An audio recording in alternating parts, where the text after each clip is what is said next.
Hello everyone, welcome back to the channel. In this video, we are going to understand the complete KEA KCET 2026 seat allotment process step by step. If you are participating in KCET counseling this year, understanding how seat allotment works is extremely important because your option entry strategy directly affects your final college and branch. Let's get started. The KEA seat allotment process is fully computerized, which means there is no manual intervention. This ensures transparency and fairness for all candidates. The allotment happens in 3 rounds: the first round, second round, and the extended round. Each round further consists of multiple phases and iterations, where the system repeatedly checks and optimizes seat allocation based on candidate ranks and preferences. One important concept many students don't know is the discipline-wise and category-wise allotment order. First, special categories such as physically disabled, NCC, and sports candidates are considered. After that, reserved categories like SC, ST, Category 1, OBC, and Defense are processed. General merit candidates are considered afterwards. In terms of disciplines, allotment usually follows this order: medical and dental first, then Indian systems of medicine, followed by engineering, architecture, farm science, B.Pharm, and other courses. Now let's understand how the computer actually allots seats. The process starts from rank 1 and moves sequentially. For each candidate, the system first verifies eligibility, then checks the option entry list in order.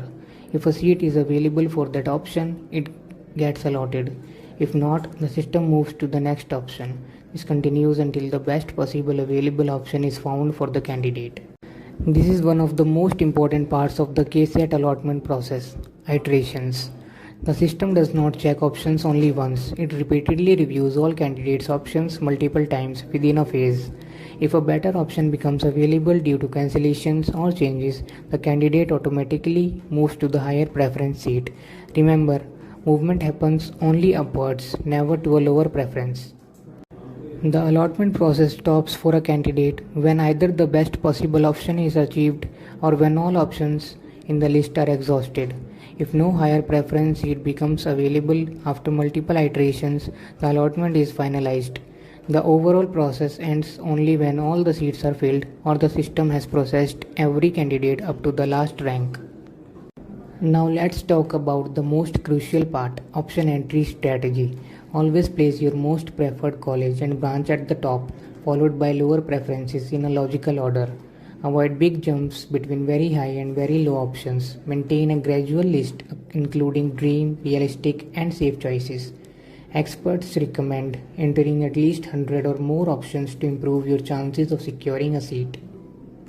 A well-prepared option list can completely change your allotment outcome. The computerized system only follows the preferences you provide. If your options are not properly researched or ordered, you may miss better colleges even if your rank allows it. So take a time to analyze cutoffs, colleges, and branches before final submission.